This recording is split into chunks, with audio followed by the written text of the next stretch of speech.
My dear student, respected teachers, Happy Teachers Day। आपको बहुत बहुत बधाइयाँ, क्योंकि किसी व्यक्ति के जीवन में जब गुरु आता है, शिक्षक आता है, तो उसका जीवन बदलने लगता है। आप सोचिए कि छोटी से छोटी चीज़, जब आप साइकिल सीखते हैं, जब साइकिल चलाते हैं तो किसी का सहारा लेते हैं। ऐसे ही ये जीवन चलाने के लिए किसी व्यक्ति का सहारा आप ढूंढते हैं, और वो सबसे पहला सहारा अपने माँ बाप होते हैं, जिनको प्रथम गुरु कहा जाता है। वो आपको अच्छे बुरे का ख्याल रखते हैं, आपको अच्छे बुरे के बारे में बताते हैं, आपके लिए मेहनत करते हैं कि आपका जीवन उत्तम बने, श्रेष्ठ बने। उसके लिए वो आपको टीचर के पास छोड़ते हैं, स्कूल में भेजते हैं।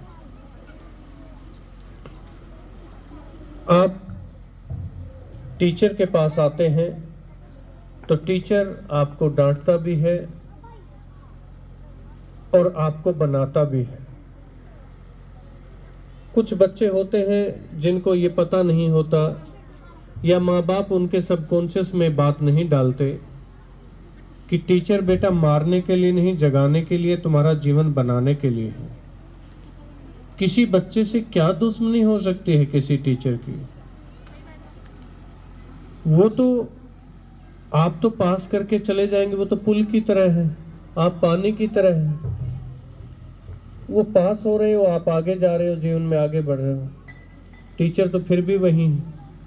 तो पता नहीं कितने बच्चे उनके पास पहले आए हैं आपसे और चले गए हैं। अब जिस टीचर के भीतर बच्चों के प्रति करुणा न हो, वो टीचर नहीं।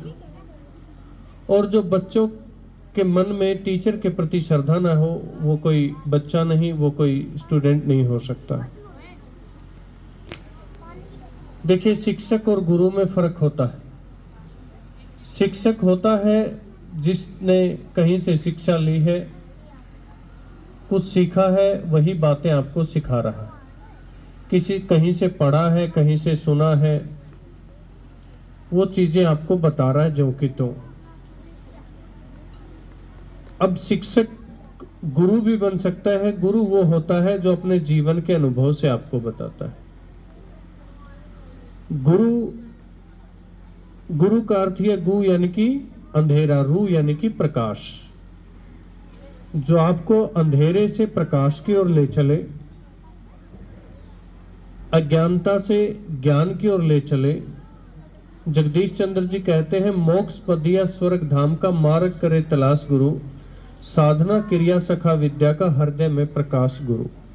झूठ कपट अंधकार हटाकर अज्ञानता का नाश गुरु, श्रद्धा भक्ति प्रेम भाव का ईश्वर में विश्वास गुरु। तीर्थ भर दे यात्रा कर दे, गुरु बिना पुनदान नहीं। गुरु बिना ना ज्ञान किसे ने, ज्ञान बिना फिर ध्यान नहीं। ध्यान बिना भक्ति ना होती, भक्ति बिन भगवान नहीं। तो ये गुरु ही आपको बताता है कब आपको क्या करना है, क्या नहीं करना है, क्या चीजें आपके जीवन के लिए अच्छी हैं और क्या चीजें आपके जीवन, कौन सी चीजें आपके जीवन के लिए अच्छी नहीं हैं। अब यहाँ टीचर की भी शिकायती भाव है कि टीचर की भी हम शिकायत करें। तो जिन बच्चों के भीतर ये शिकायत उमड़ती है, तो समझना आपके भीतर श्रद्धा नहीं है। और बिना, भगवान श्री कृष्ण कहते हैं, श्रद्धावान लभते ज्ञानम। श्रद्धावान व्यक्ति ही ज्ञान को उपलब्ध होता है। कई बच्चे आपने देखा होगा, स्कूल बदलते ही, कई तो ऐसे स्कूल में रहते हुए भी नहीं नमस्ते करते, पैर नहीं छूते। उनका अहंकार अलग ही है। उनको तो जीवन में कुछ जैसे कि वो तो पहले से ही जाने हुए आए थे यहाँ सब कुछ। और कुछ बच्चे होते हैं कि स्कूल बदलने के बाद वो उस टीचर को फिर नमस्ते नहीं करते कि अब क्या इनके पास पढ़ तो नहीं रहे। आपके भीतर ग्रेटिट्यूड नहीं है तो जीवन में आपको कुछ, सब कुछ मिलकर भी कुछ नहीं मिला। हमारे स्कूल में जो भी बच्चे आए हैं दूसरे स्कूलों से, बेटा याद रखना उन टीचर्स के प्रति भी उतना ही सम्मान रखना। जहाँ से आप आए हैं वो रास्ते में मिले, आपको कभी मिलना हो उनके पैर छुओ, उनका नमस्ते करो, उनका रिगार्ड भी उतना ही करो। जिससे कभी भी जीवन में कुछ सीखो उसके प्रति हमेशा सम्मान और रिस्पेक्ट होनी चाहिए। अगर आप उसको रिस्पेक्ट दोगे तो परमात्मा आपको रिस्पेक्ट देगा। अगर आपके भीतर रिस्पेक्ट नहीं, श्रद्धा नहीं, तो आप सब कुछ पाते हुए भी खाली। पद पाना कोई सफलता नहीं है। शिक्षा कोई आपको पद पाने के लिए नहीं दी जाती। माँ बाप क्यों पढ़ाते हैं ये शायद माँ बाप को भी नहीं पता। पढ़ाई का उद्देश्य आपका जीवन संवारना है, आपका जीवन सुंदर कैसे हो, ये उद्देश्य है पढ़ाई का। पढ़ाई का उद्देश्य कोई नौकरी नहीं है। ये तो रास्ते की चीजें हैं। पद है, प्रतिष्ठा है, वैभव है, ये तो रास्ते की चीजें हैं। असली उद्देश्य तो आपका जीवन सुंदर कैसे हो, और सुंदर कैसे होगा जब आप प्रज्ञावान होंगे। प्रज्ञा कौन जगाएगा? वो गुरु जगाएगा, आपका टीचर जगाएगा।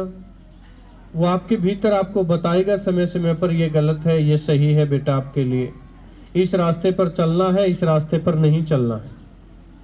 और जो बच्चे उनकी बात मान लेते हैं वो सही मंजिल पर पहुंच जाते हैं। जो भटक जाते हैं रास्ता, तो रास्ता भटके हुओं का क्या हाल होता है ये आपको भी पता है।